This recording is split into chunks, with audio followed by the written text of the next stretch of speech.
जय श्री कृष्ण मित्रों, भक्ति भावना में आपका स्वागत है। सोने के बाद आत्मा कहाँ जाती है? क्या करती है आत्मा? ये सवाल बहुत लोगों को परेशान करता है। कई लोग जानना चाहते हैं कि क्या सोने के बाद हमारी आत्मा परमात्मा से मिलकर वापस आती है? क्या इसीलिए हमें सपने आते हैं? सपनों में हम कहीं भी क्यों चले जाते हैं? आखिर सोने के बाद आत्मा कहाँ जाती है? क्या आत्मा घूमने जाती है? अगर आत्मा को कोई बांध ले तो क्या होगा? इस सवाल का जवाब हर इंसान को जानना बेहद जरूरी है। मित्रों, आपसे अनुरोध है कि इस आत्मा के रहस्य को जानने के लिए इस वीडियो को पूरा देखें। कुछ लोग कहते हैं कि सोने के बाद आत्मा पता नहीं कहां कहां की यात्रा करके आती है। हर रात जब हम गहरी नींद में होते हैं तब ऐसा लगता है मानो हम एक अनजानी दुनिया में खो जाते हैं। लेकिन आज मैं आपको एक रहस्यमयी कहानी सुनाता हूं जो इस गूढ़ सवाल का जवाब देती है। एक बार की बात है, एक युवक जिसका नाम आरव था, रोज यह सोचता था कि आखिर सोने के बाद हमारी आत्मा कहां जाती है। एक दिन आरव की मुलाकात एक वृद्ध ऋषि से हुई। ऋषि ने उसकी जिज्ञासा को समझते हुए उसे बताया, यदि तुम सच में जानना चाहते हो कि आत्मा सोने के बाद कहां जाती है तो आज रात एक विशेष ध्यान विधि करो। यह विधि तुम्हें आत्मा की या इस बार कुछ अलग था। उसे अपने शरीर का भार महसूस नहीं हो रहा था। उसकी आत्मा मानो शरीर से बाहर निकल आई हो। आरव खुद को अपने शयन कक्ष के ऊपर तैरते हुए देखने लगा। उसे अजीब सी शांति का अनुभव हुआ, जैसे वह एक नई यात्रा पर निकल पड़ा हो। आत्मा अब उस पारलौकिक संसार की ओर बढ़ने लगी जहां समय और स्थान का कोई बंधन नहीं था। यह एक अनोखी उज्जवल दुनिया थी, नीले आकाश से भरी, जहां हर ओर तारों जैसी रोशनी झिलमिला रही थी। आरव ने देखा कि वहां अन्य आत्माएं भी थीं जो इसी प्रकार सोते समय अपने शरीर से निकलकर यहां आती थी। यह स्थान स्वप्न लोक था, एक अदृश्य संसार जहां आत्माएं अपने कर्मों और भावनाओं की पूर्ति करती थीं। स्वप्न लोक में आत्माएं अपनी इच्छाओं को पूरा करती थीं जो वे जागृत अवस्था में नहीं कर पाती। किसी ने अपने खोए हुए प्रियजनों से मिलना चाहा तो कोई अपने अधूरे सपनों को पूरा कर रहा था। आत्माएं वहां बिना किसी सीमा के उड़ती, अपने अनुभवों से सीखती और नए अनुभवों की खोज में निकल पड़ती। आरव ने देखा कि स्वप्न लोक में कुछ आत्माएं रंगीन धुंध से भरी घाटियों में भ्रमण कर रही थी, जबकि कुछ आत्माएं शांत झीलों के किनारे ध्यान कर रही थी। यह स्थान मानो आत्मा की पुनः जागृति और सृजन का केंद्र था।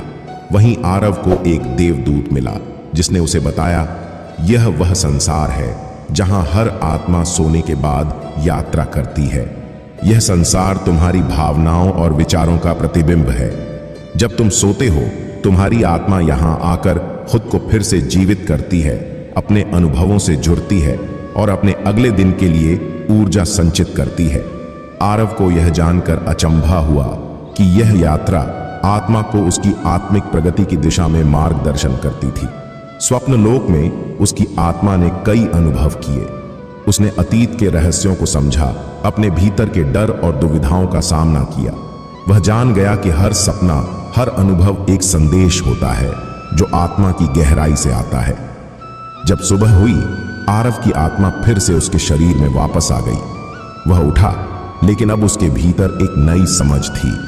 उसे अब इस सवाल का उत्तर मिल चुका था। सोने के बाद आत्मा एक अदृश्य संसार की यात्रा पर जाती है जहां वह अपने भीतर की गहराइयों को समझती है, अपने सपनों को जीती है और अपनी चेतना को नई ऊर्जा प्रदान करती है। यह कहानी हमें यह सिखाती है कि हर रात की नींद केवल शरीर के लिए विश्राम नहीं होती, बल्कि आत्मा के लिए एक नई यात्रा होती है। सोने के बाद आत्मा अपने अदृश्य पंख फैलाती है और ऐसे संसारों की खोज में निकल जाती है जहां हमारे जागृत जीवन की सीमाएं समाप्त हो जाती हैं। कुछ पत्रिकाएं कह सकती हैं कि आत्मा नहीं होती, लेकिन मित्रों, भगवद गीता के एक श्लोक में भगवान श्री कृष्ण कहते हैं, हे पार्थ, आत्मा को न शस्त्र काट सकते हैं, न आग जला सकती है, न हवा उड़ा सकती है और न ही उसे कोई दुख होता है। आत्मा सदा अमर रहती है। सपनों का मनोविज्ञान शुरू से ही मनुष्य के लिए अजीब विषय रहा है। दार्शनिकों, वैज्ञानिकों और मनोचिकित्सकों ने अपने अपने ढंग से इसकी व्याख्या की है। जैसा कि आप सभी जानते हैं, जब हम गहरी नींद में होते हैं तो हम सपने देखते हैं। सपना आज भी शोध का रोचक विषय बना हुआ है।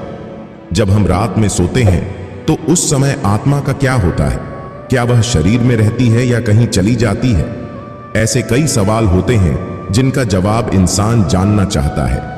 हर इंसान अपने बारे में सब कुछ जानना चाहता है, और जब आत्मा की बात आती है तो लोग इसके प्रति और अधिक जिज्ञासु हो जाते हैं। कई लोग साधु संतों की मदद लेकर इस बारे में जानने की कोशिश करते हैं। आज के इस वीडियो में हम आपको बताएंगे कि भगवान श्री कृष्ण ने आत्मा के बारे में क्या कहा है और सोने के बाद आत्मा कहाँ जाती है। भगवान श्री कृष्ण के अनुसार आत्मा अमर है और वह शरीर की विभिन्न अवस्थाओं के बावजूद अपनी शुद्धता बनाए रखती है। सपनों और नींद के संदर्भ में गीता बताती है कि मन की अवस्थाएं बदलती रहती हैं, लेकिन आत्मा शाश्वत और अचल रहती है। सपने मन की गतिविधियों का परिणाम हो सकते हैं, लेकिन आत्मा की वास्तविक स्थिति उससे परे है। महाभारत के युद्ध से पहले अर्जुन को बहुत चिंता और असमंजस हो रहा था। वह समझ नहीं पा रहे थे कि अपने ही परिवार और गुरु के खिलाफ युद्ध कैसे करें। उनकी मन स्थिति इतनी विचलित हो गई थी कि वे ठीक से सो भी नहीं पा रहे थे। जब वह प्रकाश उनके निकट आया तो उन्होंने देखा कि वह प्रकाश स्वयं भगवान श्री कृष्ण थे। श्री कृष्ण ने अर्जुन से कहा, अर्जुन, यह सपना नहीं है, यह तुम्हारी आत्मा का दिव्य अनुभव कर सकती है। यह अनुभव तुम्हें यह समझाने के लिए है कि आत्मा अमर है और किसी भी प्रकार के बंधन से परे है। अर्जुन ने श्री कृष्ण से पूछा, हे केशव, यदि यह सपना नहीं है तो फिर सपने क्या होते हैं और हमारी आत्मा नींद में कहां जाती है? श्री कृष्ण ने उत्तर दिया, जब मनुष्य सोता है तो उसकी आत्मा अपने भौतिक शरीर से थोड़ा अलग हो जाती है, लेकिन वह पूरी तरह से उससे मुक्त नहीं होती। यह अवस्था जागृत और सुषुप्ति के बीच की होती है। इसी स्थिति में मनुष्य को सपने आते हैं जो उसके मन और आत्मा की गहराई में बसे विचारों, इच्छाओं और भावनाओं का परिणाम होते हैं। सपने मन के विचारों का प्रतिबिंब होते हैं और आत्मा केवल एक साक्षी की तरह इन अनुभवों को देखती है। अर्जुन ने समझा कि सपने आत्मा की यात्रा का एक हिस्सा होते हैं, लेकिन वे पूरी तरह से वास्तविकता नहीं होते। सपने मन के खेल होते हैं जो हमारी जागृत अवस्था से जुड़े होते हैं। अर्जुन का यह दिव्य अनुभव उनके लिए एक सीख बन गया। उन्होंने समझा कि आत्मा किसी भी सांसारिक बंधन से परे है और सपने केवल मन के विचारों का प्रतिबिंब है। इस अनुभव ने अर्जुन को आत्मिक शांति और साहस दिया, जिससे उन्होंने महाभारत के युद्ध में अपने धर्म का पालन किया। यह कथा इस बात को उजागर करती है कि सोने के बाद आत्मा अपने सूक्ष्म रूप में दिव्य अनुभव कर सकती है। सपने हमारे मन और आत्मा के भीतर की स्थितियों का प्रतिबिंब होते हैं। आत्मा अमर और शुद्ध है, जो किसी भी भौतिक स्थिति से परे है। भगवान श्री कृष्ण के माध्यम से अर्जुन को यह शिक्षा मिली कि आत्मा की यात्रा और सपनों की दुनिया को समझा जा सकता है, लेकिन इसे वास्तविकता से अलग करके देखना चाहिए। एक बार की बात है, हिमालय की गोद में एक साधु अपने शिष्य के साथ एक गुफा में तपस्या कर रहे थे। साधु बहुत ज्ञानी और अनुभवी थे और उनके शिष्य ने कई वर्षों तक उनके साथ साधना की थी। शिष्य हमेशा अपने गुरु से सवाल पूछता रहता था और ज्ञान प्राप्त करता रहता था। एक दिन शिष्य ने अपने गुरु से पूछा, गुरुदेव, सोते समय हमारी आत्मा कहाँ जाती है और सपने क्यों आते हैं? साधु मुस्कुराए और बोले, बेटा, इस प्रश्न का उत्तर देने के लिए तुम्हें अनुभव करना होगा। आज रात जब तुम सोने जाओ तो एक बात का ध्यान रखना कि सोने से पहले श्री कृष्ण का ध्यान करना। सोने से पहले जो भी बात हमारे मन में होती है, उसका असर हमारे सपनों पर पड़ता है। शह लहर उसकी ओर बढ़ रही है। लहर के साथ एक अद्भुत प्रकाश आ रहा था जो उसकी आत्मा को गहराई से छू रहा था। शिष्य ने देखा कि वह लहर उसे अपने अंदर समा रही है और वह लहर के साथ ऊपर की ओर उठ रहा है। उस प्रकाश में उसे भव्य आत्मा की यात्रा है। सोने के बाद आत्मा कई बार दिव्य अनुभव करती है और यह अनुभव तुम्हें तुम्हारे मन की शुद्धता और भक्ति के कारण हो रहा है। श्री कृष्ण ने आगे कहा, सपने हमारे मन के विचारों और इच्छाओं का परिणाम होते हैं, लेकिन जब मन शुद्ध होता है और आत्मा अपने शाश्वत सत्य से जुड़ी होती है तो सपने भी दिव्य अनुभव में बदल जाते हैं। यह अनुभव तुम्हें यह सिखाने के लिए है कि आत्मा अमर और शाश्वत है। सोते समय आत्मा भौतिक संसार से परे होकर दिव्य सत्य के करीब पहुंच जाती है। सुबह होते ही शिष्य जाग उठा और उसने अपने गुरु को वह सपना सुनाया। साधु ने शिष्य को आशीर्वाद दिया और कहा, यह तुम्हारी साधना और भक्ति का परिणाम है कि तुम्हें यह दिव्य अनुभव हुआ। यह अनुभव तुम्हें यह सिखाने के लिए था कि आत्मा की यात्रा केवल शारीरिक नींद से नहीं बल्कि आत्मिक जागरण से जुड़ी होती है। यह कथा इस बात को उजागर करती है कि सोने के बाद आत्मा की यात्रा केवल भौतिक अनुभवों तक सीमित नहीं होती बल्कि यह दिव्य सत्य तक पहुंच सकती है। जब मन शुद्ध होता है और आत्मा भक्ति और ध्यान से जुड़ी होती है तो सपने भी दिव्य अनुभव में बदल सकते हैं। यह कहानी हमें आत्मा के शाश्वत सत्य और नींद के दौरान आत्मा के दिव्य अनुभवों की महिमा को समझने में मदद करती है। पुराणों के अनुसार आत्मा की गति और उसके किसी लोक में पहुंचने का वर्णन अलग अलग मिलता है। हम पौराणिक मत को जानेंगे, लेकिन पहले संक्षेप में वैदिक मत भी जान लें, जो कि गति के संदर्भ में है। क्या हमारी आत्मा शरीर में ही रहती है या हमारी आत्मा मानव शरीर से अलग हो जाती है? जो व्यक्ति बहुत ज्यादा थक हार कर सो जाता है उसे उस समय बहुत ही अजीब चीजें दिखाई देती हैं। कभी कभार तो आत्मा परमात्मा से मिलने पहुंच जाती है। तब हमें ऐसा प्रतीत होता है कि हमारी मृत्यु हो चुकी है और हम भगवान के पास आ गए हैं। हम उन्हें साक्षात देखते हैं, जिससे हमें काफी सुकून महसूस होता है और वहां से आने का मन नहीं करता है, क्योंकि सोने के बाद हमारा शरीर बिल्कुल मृत की तरह हो जाता है। और कई बार तो इंसान को जगाने पर भी वह नहीं जागता, क्योंकि उस समय उसकी आत्मा बहुत दूर जा चुकी होती है, जिस वजह से इंसान काफी देर में जाग पाता है। आप लोगों ने भी कभी कभार ऐसा महसूस किया होगा कि आपने अपने सपने में अपने इष्ट देवता को देखा है। आप उनसे बातें कर रहे हैं या फिर आपने अपनी परेशानियों को उन्हें बताया है। वह आपको दर्शन दे रहे हैं और आप उन्हें देख रहे हैं। कई सारी ऐसी प्रक्रियाएं होती हैं जो आपके लिए बहुत ही अनमोल और शुभ होती हैं। आप यह सोचते हो कि आप अब यहीं रहें और बस इन्हीं को देखते रहें, पर यह सब आपकी आत्मा कर रही होती है। जिस दिन आप यह सपने देखते हैं, यानी कि आपकी आत्मा परमात्मा से मिलती है, उस दिन आपका तन मन पूरी तरह से शुद्ध होता है। मित्रों, सोने के अंदर भी आत्मा अचेतन मन से जुड़ जाती है, इसलिए सोने को एक दूसरी मौत का नाम दिया गया है। सोने के बाद आपकी आत्मा भविष्य के अंदर जा सकती है। कभी कभी आत्मा आपका भविष्य भी देख लेती है। दोस्तों, जैसा कि हमने आपको बताया, सोने के बाद आपका अचेतन मन आत्मा के सहारे भविष्य के अंदर जा सकता है। वह भविष्य को देख सकता है। उसके अंदर यह क्षमता होती है। आपके सामने कई ऐसे उदाहरण होते हैं जिनमें सोने के बाद हमारा अचेतन मन भविष्य के अंदर चला गया था। आपने कभी खुली आंखों से जो चीजें नहीं देखी होंगी, वह आपकी आत्मा देखती है, वरना हम कैसे देखेंगे? सोने के बाद तो हमारी आंखें बंद होती हैं। आपको भी कई ऐसे सपने आए होंगे जो बाद में सच हो गए हैं कि आपको धीबारे लिए चाहिए कि जो भविष्य के आंध्र के बाद भौतिक जगत दुनिया ना चली, उन्हें भौतिक जगत के पार करती है, वह उससे पहले ही सूक्ष्म जगत के अंदर ग्रिट हो चुका होता है। इसका मतलब यह है कि हमारे साथ पहले सूक्ष्म जगत में घटित होता है और उसके बाद ही उसका असर भौतिक जगत पर होता है। जब हम सो जाते हैं तो हमारा अचेतन अनंत बाहरी जगत से जुड़ जाता है और वह यह देख सकता है कि कहां पर क्या हो रहा है। कभी कभी आत्मा सोने के बाद बैकुंठ धाम भी चली जाती है, ठीक उसी प्रकार जैसे देवता दूर रहकर भी कहीं भी देख सकते हैं। जो सूक्ष्म जगत के अंदर घटित हो चुका है उसे आसानी से अचेतन मन पता लगा लेता है।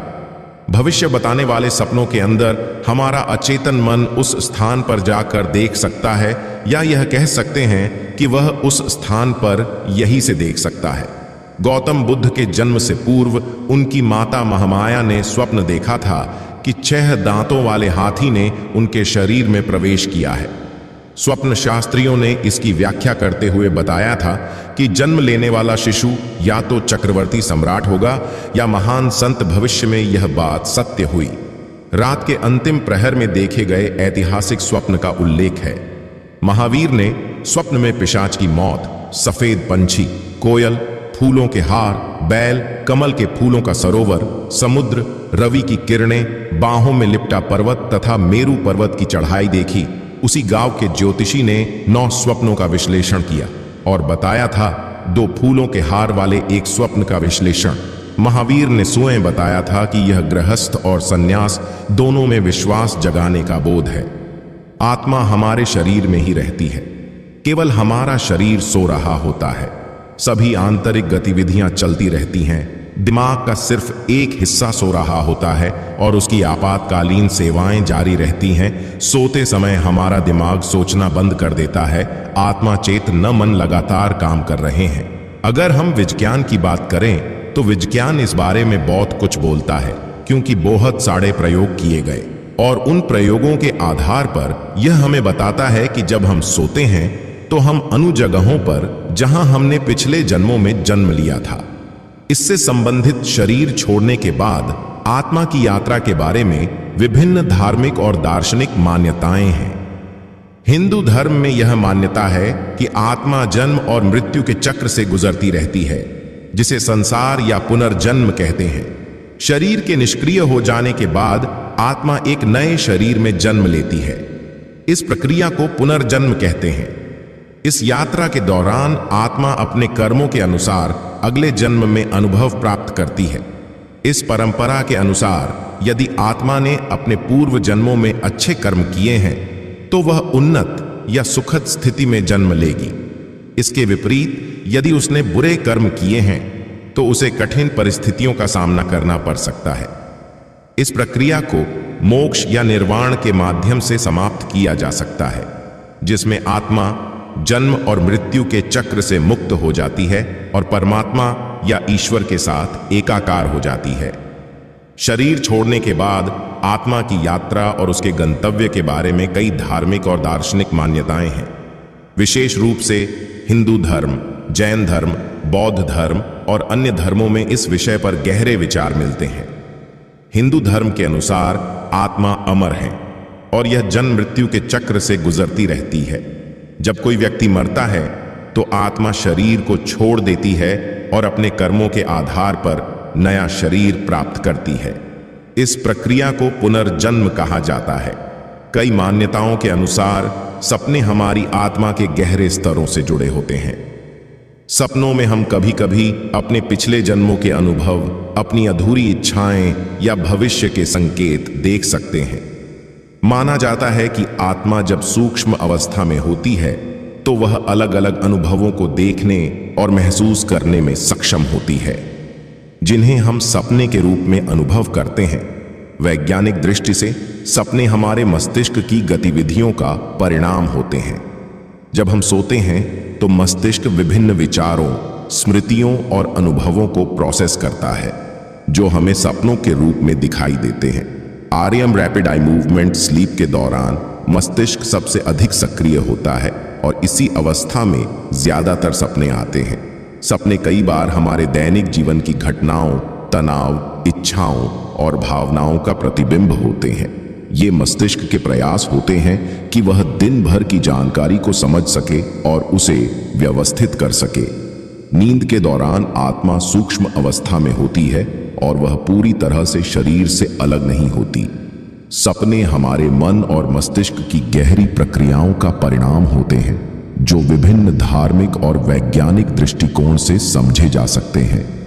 धार्मिक दृष्टिकोण में इसे आत्मा और मन की गहरी यात्रा माना जाता है, जबकि वैज्ञानिक दृष्टिकोण में यह मस्तिष्क की गतिविधियों का परिणाम है। श्री कृष्ण ने भगवत गीता में आत्मा, नींद और सपनों से संबंधित कई महत्वपूर्ण बातें बताई हैं। हालांकि सपनों के विषय पर सीधे तौर पर चर्चा नहीं की गई है, लेकिन आत्मा की स्थिति, उसके गुण और मन के बारे में श्री कृष्ण ने गहराई से बताया है। श्री कृष्ण ने अर्जुन को भगवत गीता के 2 अध्याय में आत्मा की अमरता के बारे में बताया है। आत्मा ना तो जन्म लेती है ना ही मरती है। वह शाश्वत, अविनाशी और अजर अमर है। यह शरीर के मरने के बाद भी नष्ट नहीं होती, बल्कि केव गीता में श्री कृष्ण कहते हैं, न जायते मृते व कदाचिन नाय भूतवा भवितावा न भूय अजो नित्य शाश्वतो यम पुराणो न हन्यते हन्यमाने शरीरे। अर्थात आत्मा न कभी जन्म लेती है, न मरती है और न ही कभी समाप्त होती है। वह अजन्मा, शाश्वत, पुराण और अनश्वर है। शरीर के नष्ट होने पर भी आत्मा का नाश नहीं होता। श्री कृष्ण ने गीता में बताया कि मन और आत्मा का गहरा संबंध है। मन की स्थिति और विचार आत्मा की स्थिति को प्रभावित कर सकते हैं। जब मन शांत होता है और अपने विचारों पर नियंत्रण रखता है, तब आत्मा की शुद्ध अवस्था का अनुभव किया जा सकता है। उद्रेदात्मनात्मा नन्नात्मा नम वसादयेत आत्मयवहयात्मनो बंधुरात्म यवरिपुरात्मना। अर्थात व्यक्ति को अपने मन और आत्मा के माध्यम से अपने आप को उठाना चाहिए और अपने मन को गिरने न दें। आत्मा स्वयं का मित्र भी है और शत्रु भी। गीता में सपनों के बारे में सीधे तौर पर चर्चा नहीं की गई है, लेकिन श्री कृष्ण ने यह समझाया कि मनुष्य की जागृत, स्वप्न और सुषुप्ति गहरी नींद की अवस्थाएं एक गहरे सत्य को दर्शाती हैं। यह सत्य है कि इन तीनों अवस्थाओं से परे भी आत्मा की एक शुद्ध, अचल और शाश्वत अवस्था होती है, जिसे व्यक्ति योग और ध्यान के माध्यम से अनुभव कर सकता है। प्राचीन ग्रंथों और धार्मिक शास्त्रों में सपनों के विषय पर कई बातें कही गई हैं, जो आत्मा और मन की अवस्थाओं से जुड़ी हुई हैं। इन ग्रंथों में सपनों को आत्मा की सूक्ष्म यात्रा का एक हिस्सा माना गया है। आइए देखते हैं कि विभिन्न पुरानी मान्यताएं और शास्त्र इस बारे में क्या कहते हैं। बृहदारण्यक उपनिषद में सपनों की व्याख्या करते हुए कहा गया है कि जब व्यक्ति सोता है तो उसकी आत्मा 3 अवस्थाओं में से एक में प्रवेश करती है: जागृत अवस्था, सपने की अवस्था और नींद की अवस्था। स्वप्न अवस्था में आत्मा शरीर से अलग हो जाती है और सूक्ष्म संसार की यात्रा करती है। इस स्थिति में आत्मा, मन और इंद्रियों के साथ विभिन्न अनुभवों को देखती है, जो व्यक्ति को सपने के रूप में दिखाई देते हैं। उपनिषदों के अनुसार स्वप्न अवस्था में आत्मा उन अनुभवों को देखती है जो जागृत अवस्था में अधूरे रह गए थे या मन के भीतर दबी हुई इच्छाओं का परिणाम होते हैं। सपने इस बात का संकेत होते हैं कि आत्मा अभी भी सांसारिक इच्छा कि उनके द्वारा देखे गए सपने का क्या अर्थ है। इन सपनों में भविष्य की घटनाओं का पूर्वाभास किया गया था, जो बाद में युद्ध में घटित हुए। कई पुराणों में सपनों को दैवीय संकेत, भविष्यवाणियां और आत्मा की सूक्ष्म यात्रा के रूप में देखा गया है। श्रीमद् भागवत पुराण में भगवान श्री कृष्ण ने अर्जुन को यह बताया था कि कुछ सपने दिव्य होते हैं और वे आत्मा के पूर्व जन्मों के अनुभवों से भी जुड़े हो सकते हैं। योग शास्त्रों में कहा गया है कि जब मन शांत और नियंत्रित होता है तो व्यक्ति सपनों के माध्यम से आत्मा की सूक्ष्म अवस्थाओं का अनुभव कर सकता है। योगियों का मानना है कि सपने केवल मन की उपज नहीं है, बल्कि यह आत्मा की यात्रा का एक हिस्सा होते हैं। पतंजलि के योग सूत्रों में कहा गया है कि ध्यान और साधना के माध्यम से मनुष्य सपनों की प्रकृति और उनके वास्तविक अर्थ को समझ सकता है। योग के अभ्यास से सपनों पर नियंत्रण पाया जा सकता है और उनके माध्यम से आत्मा के सूक्ष्म सत्य का अनुभव किया जा सकता है। स्वप्न शास्त्र, जो प्राचीन भारतीय विज्ञान में वर्णित है, के अनुसार सपनों का अध्ययन मन और आत्मा की गहरी अवस्थाओं को समझने के लिए किया जाता है। इस शास्त्र में बताया गया है कि सपने हमारी आंतरिक इच्छाओं, भावनाओं और भविष्य की घटनाओं का प्रतीक होते हैं। आयुर्वेद में कहा गया है कि सपनों का हमारे शरीर और मन की स्थिति से गहरा संबंध होता है। शरीर की 3 दोष, वात, पित्त, कफ के असंतुलन के कारण विभिन्न प्रकार के सपने आते हैं। आयुर्वेद के अनुसार जब शरीर और मन संतुलित होते हैं तो सपने शांत और सुखद होते हैं और आत्मा का अनुभव शुद्ध होता है। दोस्तों, सपने और जागृत अवस्था दोनों ही हमारे मन की सीमाओं के भीतर के अनुभव हैं। जब हम सोते हैं और सपने देखते हैं तो हम एक कमरे में होते हैं, और जब हम जागते हैं तो दूसरे कमरे में चले जाते हैं, लेकिन दोनों ही अवस्थाओं में हम बंधन में रहते हैं। उनके अनुसार यह जीवन और मृत्यु दोनों ही बंधनों के भीतर होते हैं और इनसे बाहर निकलना ही असली जागरण है। साधारण व्यक्ति के लिए जागरण का मतलब सुबह उठकर अपने दैनिक कार्यों में लग जाना होता है, जबकि एक संत के लिए जागरण का अर्थ है बंधनों से पूरी तरह मुक्त हो जाना। साधारण व्यक्ति अपनी पूरी जिंदगी एक प्रकार के सपने में ही बिताता है, कभी आंखें बंद करके तो कभी आंखें खोलकर। यहां तक कि मृत्यु भी इस सपने को खत्म नहीं करती, बल्कि यह भी एक नया सपना बन जाती है। वास्तविक मुक्ति और जागरण तभी संभव है जब हम इन सभी सपनों से बाहर निकल जाएं और असली स्वतंत्रता प्राप्त करें। मित्रों, इसलिए सपने कुछ भी नहीं होते और यह वही होते हैं जो हम दिन भर सोचते रहते हैं। वे हमारे दिमाग में चलते रहते हैं, बाकी ऐसा कुछ भी नहीं होता है। अगर सपनों में दिखाई हुई चीज सच होती तो आज हमें सब कुछ अलग ही मिलता। ऐसा कुछ भी नहीं है और आत्मा का क्या रहस्य है, इसका सही तरीके से किसी को भी पता नहीं है। भगवान श्री कृष्ण से हम यही सुनते हैं कि आत्मा अजर अमर है और उसे ना तो कोई काट सकता है, ना कोई भिगो सकता है और ना ही जला सकता है। भगवत गीता आत्मा की अमरता पर प्रकाश डालती है। यह सिखाती है कि स्वयं आत्मा की शाश्वत प्रकृति भौतिक शरीर से परे है। भगवान कृष्ण अर्जुन को ज्ञान प्रदान करते हैं और आत्मा के अविनाशी और अपरिवर्तनीय सार पर जोर देते हैं, जो जन्म और मृत्यु से अप्रभावित है। पुनर्जन्म की धारणा की तुलना आत्मा द्वारा पुराने शरीर को त्यागने और निरंतर चक्र में नए शरीर धारण करने से की जाती है। आत्मा की स्थायित्व को समझने से जन्म और मृत्यु के चक्र से मुक्ति मिलती है, जो निस्वार्थ कर्तव्यों, भौतिक आसक्ति से अलगाव और भक्ति, ज्ञान या अनुशासित कर्म के माध्यम से ईश्वर के साथ मिलन के माध्यम से प्राप्त होती है। यह व्यक्तियों को आत्म साक्षात्कार और आध्यात्मिक जागरूकता की ओर मार्गदर्शन करती है। भगवत गीता में बताई गई आत्मा की अमृता की अवधारणा हिंदू दर्शन में बहुत महत्वपूर्ण है। गीता एक पूजनीय ग्रंथ है जो जीवन आध्यात्म्य के विभिन्न पहलुओं को समाहित करता है तथा आत्मा की शाश्वत प्रकृति और क्षण भंगुर मानव अस्तित्व के साथ उसके संबंधों को संबोधित करता है। इसे शाश्वत, अविनाशी और अपरिवर्तनीय बताया गया है। भगवान कृष्ण दिव्य सारथी और शिक्षक अर्जुन को आत्मा की शाश्वत प्रकृति पर जोर देते हुए ज्ञान प्रदान करते हैं। वे स्पष्ट करते हैं कि आत्मा जन्म और मृत्यु से परे है और किसी भी भौतिक साधन द्वारा नष्ट नहीं होती है। शरीर को वस्त्र के समान माना जाता है जिसे शाश्वत आत्मा पहनती और उतारती है। जिस तरह एक व्यक्ति पुराने वस्त्र उतार कर नए वस्त्र पहनता है, उसी तरह आत्मा पुनर्जन्म के चक्र में एक